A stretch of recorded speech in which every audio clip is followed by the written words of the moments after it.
So it's day 21 today. I woke up this morning to a massive storm, stormy weather, absolutely chucking it down. It's Sunday. The rivers are pretty much raging here today from all the rain, and I was kind of thinking, it's stopped now thankfully.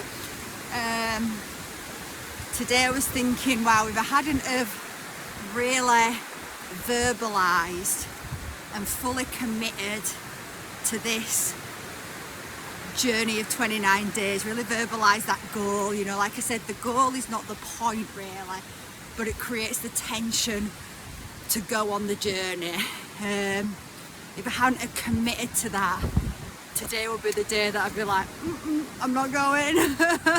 So there's a little side message in that, in how, like I say, the goal's not really the massively important thing, but it is in a sense of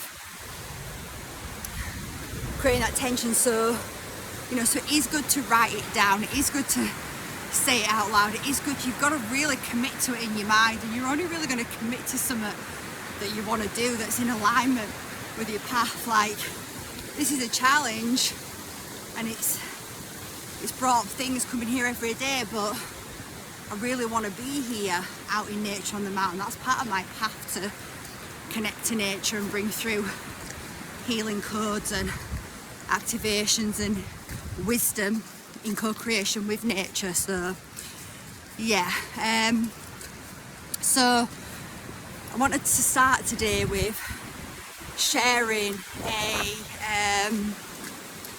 a download, a transmission that I brought through when I was creating week 5 of my Reconnect, which was Divine Family Part 3, being reborn from the ashes, and it was about the balance of the masculine and the feminine, and the rebirth that the soul goes through as we're starting to awaken and heal and transform. And this beautiful transmission came through, and it's really aligned with what has been coming in already for today, so I'm just going to read it. Okay, so I really invite you to close your eyes while you take in this transmission. Nothing is wasted. Every experience creates its own perfect, unique blend of power in order to refine our inner architecture. Those moments that burn, they burn away layers of who you are not. They make you look, examine, ask questions, important questions that must be asked to uncover the keys and the coordinates of your mission, which is tied to your destiny. One could say your destiny is your mission, and also say your mission is your destiny. Both are aligned. To open the door to our souls, we must walk these paths, for it brings us illumination. We go through a period of joy with the divine as we remember we are intimately connecting beyond time and space. As we move into this stage, we go back to the future and we rewrite our stories. We upgrade them and we take a deep breath and we walk through the door Spirit is opening up for us. Nothing is wasted. Every experience counts. Forgive yourself. Forgive others. Turn your eyes within. Ask, how can I rearrange this architecture that weighs heavy around me? How can I move into a reality that brings me so much joy? Nothing is wasted. You will rise to begin again from the ashes. It is the way of the soul. Okay, so just quickly then, the first section of that, nothing is wasted. It's telling us everything we experience, it matters, it shapes us in some way. It's saying the things that burned, well, they burned away layers of who you are not, right? So think about the experiences that you've had in your life. Think about those moments that have really burned, ends of relationships, divorces, losing jobs, losing homes, losing people we love, whatever that may be, that burns. But in that burning, it breaks you open and it allows you to take off these illusions. When I was in that, I was in a really difficult relationship, and I could see that it was my own self-worth that was allowing myself to be in that. And as I took back my power and decided I was worth more, I wasn't going to put up with that, even though I loved that person and I felt such a strong connection to them. I wasn't going to put up with that in my life. I was going to value myself, and I started to heal layers of that not feeling good enough, that self-worth, that that is really, a program that I took on from my parents. As soon as I got into the womb, it's in the ancestral line, but it's also a massive collective program. A lot of what people endure and stick around in patterns and programs too long is because deep down they don't feel worthy or deserving of anything better. But that is just an illusion. That is just a mask that we take off as we go through those experiences. Allow us to start seeing the illusions that we're stuck in, so we can start to heal them and become who we actually are. So those painful moments burn away layers of who we are not, and allow us to discover who we are. Then it's saying, it's these moments, it's when we're in these moments that burn, that we start to ask questions, right? We want to move out of that feeling. So we start to go inwards, we start to look into our inner world, and we start to ask important questions, so that, every question has an answer. For a question to be in existence, there's already an answer. I said earlier, every problem has a solution. That's how it works in creation. So when we go inwards, we can start to uncover, we can start to ask important questions, and we can start to rearrange the architecture inside. So everything we're going through, it's refining us, it's actually bringing us, it's actually allowing us to see the programs that we've inherited through our ancestral line, and the programs that are in the collective, so that we can heal them. Because if we can't see them, if we can't experience them, then how do we heal them? We're just going to stay unconscious, right? So that's why often it gets to those painful points for us to be able to start asking those questions. And then it talks about a soul having to walk these paths to bring illumination. So I've kind of already spoke about that, because that's exactly what I was saying, right? In order to find the true self, to connect back to your true light, the pattern of not being good enough, well, that's the illusion. That's not actually the truth. Underneath that is your light, is the truth. And through those experiences, you can start to heal what is not you, and walk through those paths and start illuminating the truth. You start connecting to true divine source, and you start to realize that you're part of Source's dream, and you're dreaming within Source's dream. And Source is this beautiful, benevolent force that wants you to expand and grow, but it's not going to do everything for you, right? It's like, people look out into the world and they say, well, if God was real and he was benevolent, and I say he, it's not a he, but was benevolent, why would he allow all this stuff to go on? Well, that's because we are here, and we are being gifted these experiences as humans, and the human has a soul, and the human is created to become a creator.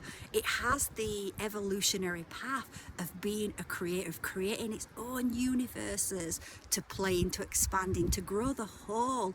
So in order to do that, you've got to be responsible for the self. You've got to learn how to work with energy. You've got to learn how to see beyond the surface and feel energy. So, if you think about a child,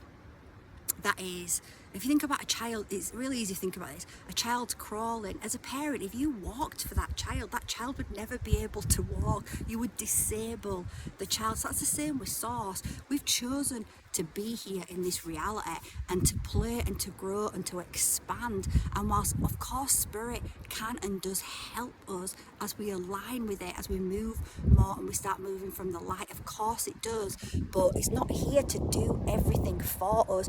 We have to be responsible for what we are creating in our environments.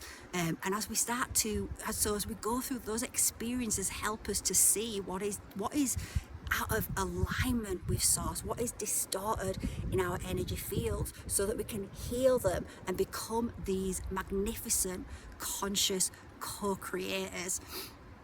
So, and then we move into the theme that's coming through today: forgive yourself, forgive others, turn your eyes inwards, ask how you can rearrange the architecture so that you can feel joy, right? So what we're saying here again, that's the energy of a radical responsibility, right?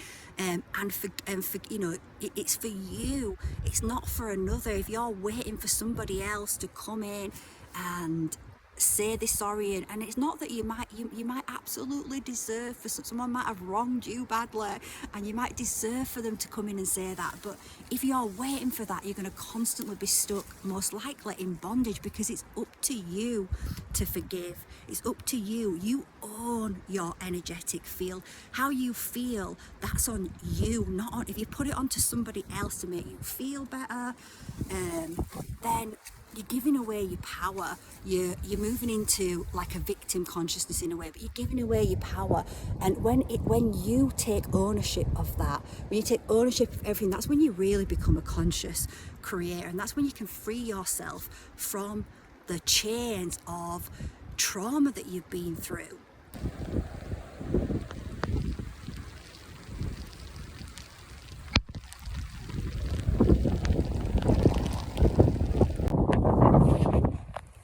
So I keep having to stop filming because the wind gets really heavy and loud, and it's been raining and hailing. It's actually quite nice now, but it's been quite hard to film. I've had to stop a few times, and that's also a message about forgiveness. Forgiveness, it can be difficult.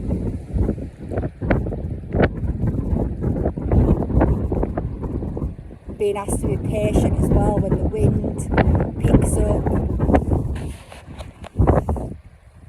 And we have to be patient with ourselves when we go on these journeys of forgiveness. There's so many layers of it, of healing, and everyone's been through different things in this life, and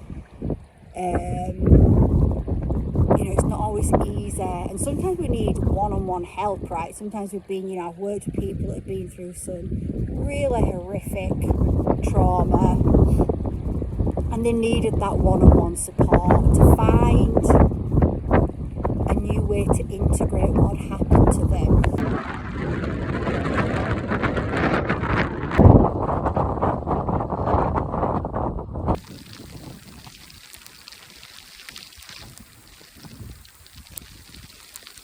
So I had to keep stopping because the weather was crazy. The wind was so loud, and I just knew you wouldn't be able to hear me. And also the rain was just steaming up the screen. So I just had to wait. I had to be patient. We're kind of saying about my Reconnect program and saying how I was guided to do it, and I brought through a bonus week 7, forgiveness. And when I was doing that week, I asked myself, well, what does forgiveness really mean? Well, I asked Source, actually. I was like, Source, what does forgiveness really mean? And the answer I heard instantly was, it's an act of unconditional love. And I thought, ooh, I love that. And as I dived into that and pulled that thread, so much amazing wisdom was activated within me, and that I brought through. If you want to go even, because obviously we're going to talk about forgiveness now, but if you want to go deeper into that, then I'm going to link the first half, the soul transmission, the energy, the soul code activator part of it. I'm going to link that in the description, so you're welcome to connect into that. So it was coming through right about this act of unconditional love. And as I was really diving into that, and I was thinking, I started to get these other messages. It's a fail-safe program, right? When we forgive, we set ourselves free. So like I said, forgiveness is not really about the other person. It's not about us forgiving somebody else per se. It's not about us condoning what happens to us and saying that's okay that happened to me. It's not about that. Not really. It's really about us forgiving, to release that energy out of, like I was showing that just earlier where I had that, forgiveness is a force. When we forgive, when we move into unconditional love with all parts of ourselves, we stop blaming ourselves, we stop feeling guilt, shame for the things that we've experienced, we stop holding on to that bitterness, to that hatred for something that someone has done to us. Then we're really releasing that emotion, that trauma. We're letting it go through our body. We're in acceptance that it happened. We might not understand why it happened to us. We might not know all that stuff, and we don't have to know everything logically. There's so, our lives are multidimensional, and we've had many different lifetimes, and we've played many different roles, and we've been through many different experiences. And often people that go through really serious trauma, a lot of forgiveness, it's okay, it's trauma, but there is degrees of trauma, right? You could say if you've been abused as a child, that is really serious trauma, and that's really difficult for somebody to hold and release and forgive. But I've worked with people like that, and when I've worked with people like that, what I found was often it wasn't even necessarily about forgiving the other person per se. It was forgiving themselves. They felt guilt about it, they felt shame about it, they felt like they had done something wrong, that they somehow deserved it, and that was never ever the case. So often when people go through really traumatic events, they can feel like, what I found with the people I've worked with, they hold guilt about it, they feel shame about it, they feel like they in some way deserve that, must have been really bad in a past life, and that's often, it's just not true at all. And what I was connecting to with those people was actually these were souls that were coming into an ancestral line that had become so distorted that abuse was happening in the line, right? And they could see this abuse was happening, and they were coming in to stop that. They were coming in as the change makers. And so from that higher perspective, they knew they were coming into these families. We choose the families that we are coming into. This is not a random selection.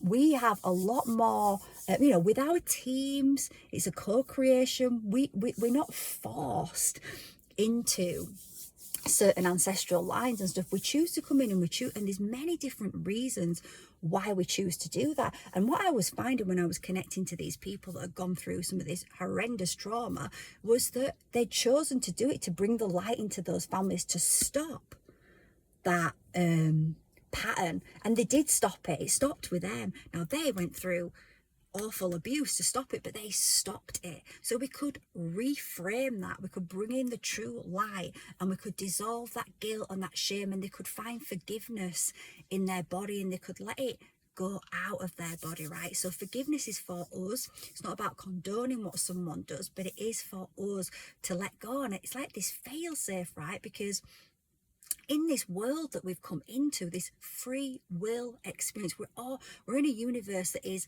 about free will, where we get to make our own choices. Why do we get to make our own choices? So that we can become conscious creators, because we have to have radical responsibility. So we've got to take responsibility, but in a free will universe where we're falling in consciousness and we're forgetting who we are, and we're forgetting our connection to source, and there is manipulation. Again, from a higher perspective, we knew this also, and we wanted that challenge, that difficulty, because that's how we again, look in your life, you will have grown the most through your challenging experiences.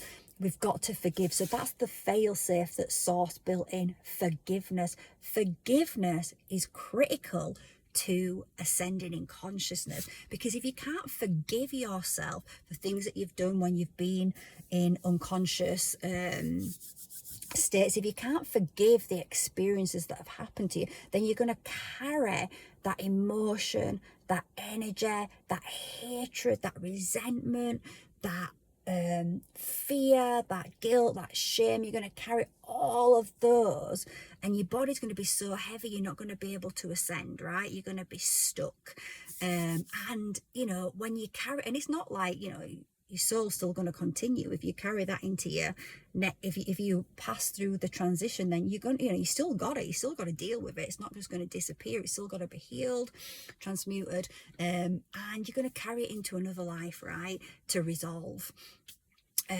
So, it makes me think about, and whilst I don't know these teachings in depth, because I certainly haven't studied them at all, but I've heard about, the book of the dead, the Egyptian mythology about, the halls of Amenti, and having your heart put on a scale and weighed to see if it's as light as a feather, and if it's light as a feather, then boom, you're ascending, right? And what that from my perspective, when I feel into that, I feel that's about forgiveness, right? Because if we don't forgive, we carry all of that weight in our body. We're trapping emotions inside of us, and we're carrying it, and we become heavy, and our bodies become denser and denser. We're not bringing the light in. We experience things so that we can heal, transform, and expand, and it's not because we're not going through bad experiences because we're bad and we deserve it and we're being punished by God. That's just not the truth at all. So forgiveness is so I see that as being about when you let things go. I know people that had bad relationships, and they're still holding on to that 20, 30 years later. That other person might have completely moved on from it, literally healed what, they have got their own healing to do, right? If someone wrongs you, then it's not like they're separate from that pain that you've suffered. They have got their own healing to do as well. They've got to forgive themselves. And imagine being someone that's really harmed someone. That's going to be a tough thing to go through, right? To actually heal what you've done through those unconscious programs, right? So they've got their own healing to do, and they might have done that. They might have come to a place of forgiveness for themselves, of letting go of that, and you might still be carrying that to your transition, right? So in order for people to really root into the new earth and be a part of it, for me, it's critical. It's just a part of, you must look at the areas in your life where you don't have compassion for yourself, understanding, acceptance, where you're not in forgiveness, and where you're holding on to something, and you need to find a way. You need to be willing to heal that and let go of that. If this is really resonating with you, and there's things in your life that you've not been able to forgive yet, you're still holding, carrying, then really do listen to my transmission below. I think that will definitely help you, and just be open, just ask spirit. There's different ways that you can heal and bring forgiveness into the body, so just open up and ask spirit to bring those ways that are aligned for you. So that's the end of day 21. Forgiveness is such a force of nature. It's a force that is so raw and powerful.